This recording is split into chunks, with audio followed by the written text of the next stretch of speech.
যাচ্ছি রাস্তা দিয়ে, মানে রাজনীতির কথা তো আসবেই, কিন্তু আমি যখন আপনার মানে ঘরের ঠিক নিচের তলায় আমি যখন ছিলাম এবং রেকর্ড করছিলাম, আপনার মানে পুরোনো দিনের বহু কথা আমরা পড়েছি, কিন্তু আপনার বাড়িগুলো নিয়ে, মানে আপনার বাড়ি ছাড়ার পরে বাড়িগুলো খুব ইন্টারেস্টিং। আমি শুনলাম পি সুন্দরাইয়া, আপনি যখন প্রথম ওই কিষাণ সভার বাড়িতে থাকতেন তখন পি সুন্দরাইয়া দেখে বোধহয় আপনাকে বলেছিল যে এই বাড়িটাতে তুমি থাকবে কি করে।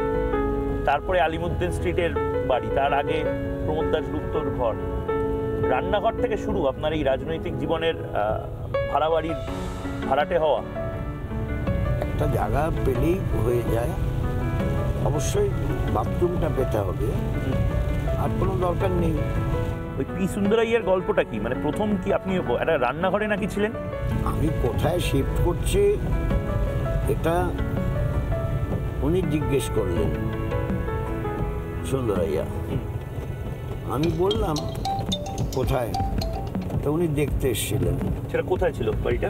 বাড়িটা ছিল কৃষক সভার অফিসের সঙ্গে, ওদের কিচেন ছিল।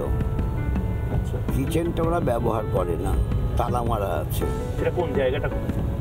বেনিয়াপুকুর রোডে, 36-1 বেনিয়াপুকুর। এখন নাম হয়েছে হরেকৃষ্ণ কোনার সরণি।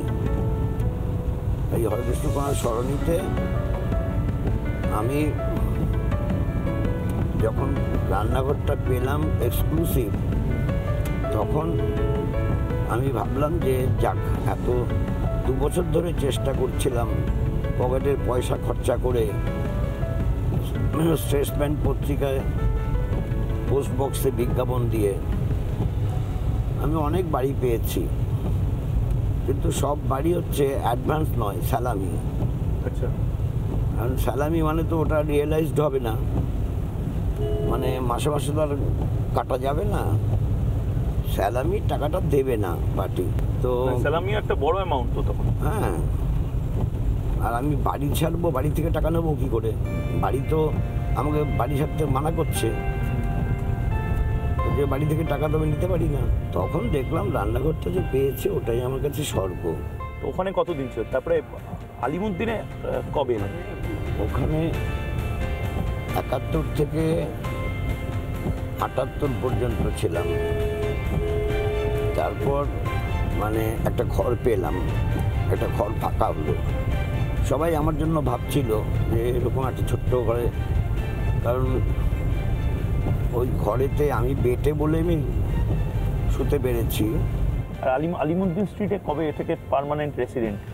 সেটা অনেক পরে, প্রমোদ দাশগুপ্ত মারা যাওয়ার পর আমাকে ওই ঘর ছেড়ে আসতে বলা হয় প্রমোদদার ঘরেতে। দেরি হয়েছে,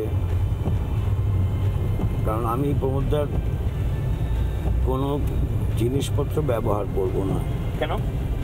কেন করব? আমি প্রমোদদার জিনিসগুলো ভোগ দখল করছি। কথা যদি কেউ বলে, এক একটা মানুষ এক এক রকম থাকে। আমি এরকম ছিলাম যে কারোর কোনো জিনিস ভোগ দখল করবো না। বাড়িতেও এইরকম মনোভাবের দ্বারা পরিচালিত হয়েছে। তো বাড়ি থেকে মানে চলে আসাটা কি অভিমান থেকে অনেকাংশে, না এসকেপিস্ট একটা জায়গা? অভিমান নয়, আমি জীবনে কোনো ব্যাপারে এসকেপিস্ট ছিলাম না। যাচ্ছি রাস্তা দিয়ে, মানে রাজনীতির কথা তো আসবেই, কিন্তু আমি যখন আপনার মানে ঘরের ঠিক নিচের তলায় আমি যখন ছিলাম এবং রেকর্ড করছিলাম, আপনার মানে পুরোনো দিনের বহু কথা আমরা পড়েছি, কিন্তু আপনার বাড়িগুলো নিয়ে, মানে আপনার বাড়ি ছাড়ার পরে বাড়িগুলো খুব ইন্টারেস্টিং। আমি শুনলাম পি সুন্দরাইয়া, আপনি যখন প্রথম ওই কিষাণ সভার বাড়িতে থাকতেন তখন পি সুন্দরাইয়া দেখে বোধহয় আপনাকে বলেছিল যে এই বাড়িটাতে তুমি থাকবে কি করে। তারপরে আলিমুদ্দিন স্ট্রিটের বাড়ি, তার আগে প্রমোদ দাশগুপ্তর ঘর, রান্নাঘর থেকে শুরু আপনার এই রাজনৈতিক জীবনের ভাড়া বাড়ির ভাড়াটে হওয়া। একটা জায়গা পেলেই হয়ে যায়, অবশ্যই বাথরুমটা পেতে হবে, আর কোনো দরকার নেই। ওই পি সুন্দরাইয়ার গল্পটা কি, মানে প্রথম কি আপনি একটা রান্নাঘরে নাকি ছিলেন? আমি কোথায় শিফট করছি এটা উনি জিজ্ঞেস করলেন, সুন্দরাইয়া। আমি বললাম কোথায়, তো উনি দেখতে এসেছিলেন। সেটা কোথায় ছিল বাড়িটা?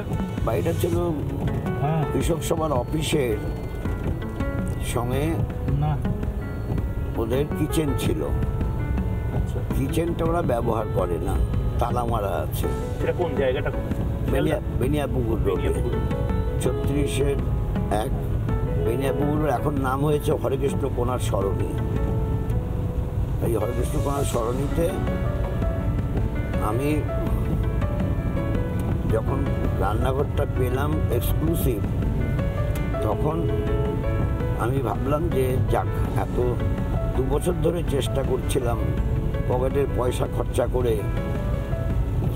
স্টেটসম্যান পত্রিকায় পোস্ট বক্সে বিজ্ঞাপন দিয়ে আমি অনেক বাড়ি পেয়েছি, কিন্তু সব বাড়ি হচ্ছে অ্যাডভান্স নয়, স্যালামি। আচ্ছা, কারণ স্যালামি মানে তো ওটা রিয়েলাইজড হবে না, মানে মাসে মাসে তো আর কাটা যাবে না, স্যালামি টাকাটা দেবে না পার্টি। তো স্যালামি একটা বড় অ্যামাউন্ট তো তখন। হ্যাঁ, আর আমি বাড়ি ছাড়বো, বাড়ি থেকে টাকা নেবো কী করে? বাড়ি তো আমাকে বাড়ি ছাড়তে মানা করছে, যে বাড়ি থেকে টাকা তো আমি নিতে পারি না। তখন দেখলাম রান্নাঘরটা যে পেয়েছে ওটাই আমার কাছে স্বর্গ। তো ওখানে কতদিন ছিল? তারপরে আলিমুদ্দিনে কবে এলেন? ওখানে 71 থেকে 78 পর্যন্ত ছিলাম। তারপর মানে একটা ঘর পেলাম, একটা ঘর ফাঁকা হলো। সবাই আমার জন্য ভাবছিল যে এরকম একটা ছোট্ট ঘরে, কারণ ওই ঘরেতে আমি বেটে বলে আমি শুতে পেরেছি। আর আলিমুদ্দিন স্ট্রিটে কবে থেকে পার্মানেন্ট রেসিডেন্ট? সেটা অনেক পরে, প্রমোদ দাশগুপ্ত মারা যাওয়ার পর আমাকে ওই ঘর ছেড়ে আসতে বলা হয় প্রমোদদার ঘরেতে। দেরি হয়েছে, কারণ আমি প্রমোদদার কোনো জিনিসপত্র ব্যবহার করব না। কেন করব? আমি প্রমোদদার জিনিসগুলো ভোগ দখল করছি। কথা যদি কেউ বলে, এক একটা মানুষ এক এক রকম থাকে। আমি এরকম ছিলাম যে কারোর কোনো জিনিস ভোগ দখল করবো না। বাড়িতেও এইরকম মনোভাবের দ্বারা পরিচালিত হয়েছে। তো বাড়ি থেকে মানে চলে আসাটা কি অভিমান থেকে অনেকাংশে, না এসকেপিস্ট একটা জায়গা? অভিমান নয়, আমি জীবনে কোনো ব্যাপারে এসকেপিস্ট ছিলাম না।